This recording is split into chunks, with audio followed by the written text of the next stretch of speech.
大家好，我是台南市政府警察局第2分局分局长刘宜忠。近期诈骗集团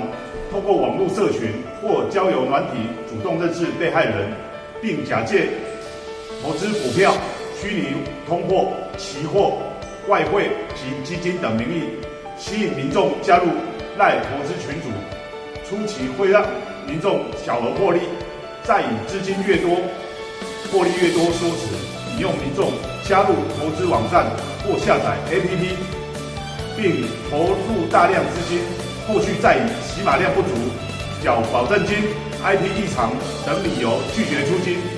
民众发现账号遭冻结或网站关闭，才发现遭诈。只要听到保证获利、稳赚不赔，必定是诈骗。